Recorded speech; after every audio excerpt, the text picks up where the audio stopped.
Pemilihan kepala daerah Pilkada serentak tahun ini berbeda dengan pemilihan sebelumnya lantaran digelar di tengah masa pandemi COVID-19. Meski demikian, dari pantauan pelaksanaan pencoblosan di masing-masing TPS berjalan lancar, warga pun tetap menggunakan hak suara mereka. KPU maupun jajaran TNI Polri telah menjamin seluruh TPS menerapkan protokol kesehatan guna mencegah penularan COVID-19.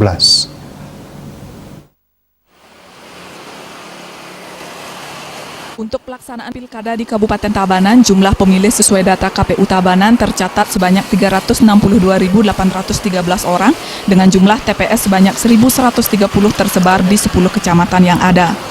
KPU menargetkan partisipasi pemilih dalam Pilkada Tabanan 2020 di angka 85%. Di mana pasangan paket yang bertarung untuk kursi pimpinan daerah 5 tahun ke depan, yakni pasangan paket Dr. Iko Manggede Sanjaya dan Made Edi Wirawan atau Jaya Wira, dan paket Anak Agung Ngurah Panji Astika dan Ideo Nyoman Budiase atau Panji Budi.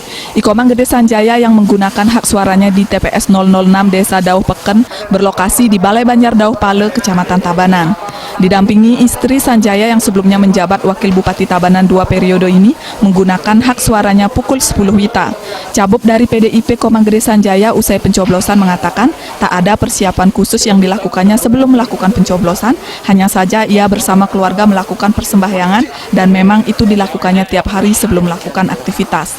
Ia meminta masyarakat tak lupa prokes agar tidak gara-gara pilkada kasus pandemi naik sehingga Tabanan tetap kondusif. Nah, harapan saya masyarakat Tabanan pada hari ini kondusif semua. Persoalan kalah menang hal yang biasa. Tidak ada yang perlu dirisaukan, yang perlu disusahkan. Karena ini memang amanah rakyat. Kalau memang rakyat percayakan kepada siapapun, ayo kita song-song dengan baik.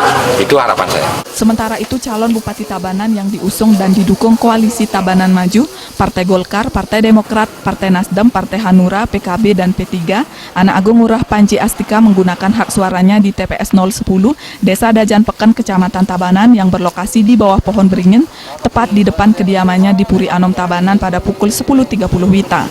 Usai mencoblos, Anak Agung Panji Astika juga mengatakan tidak ada persiapan khusus, hanya sebelumnya ia bersama keluarga sempat memohon doa restu ke Puri Semarapura Kelungkung dan melakukan persembahyangan di Pura Besakeh. Disinggung tentang target suara, Anak Agung Panji menargetkan untuk menang. Diingatkan pula agar masyarakat tetap menerapkan prokes dengan baik. Kami harapkan juga demokrasi berjalan dengan baik dan dewasa di Tabanan, sehingga tidak ada intimidasi, tidak ada money politik, kemudian bisa menghasilkan figur-figur pemimpin yang memang benar-benar paling tepat untuk rakyat Tabanan. Ratna, Bali TV.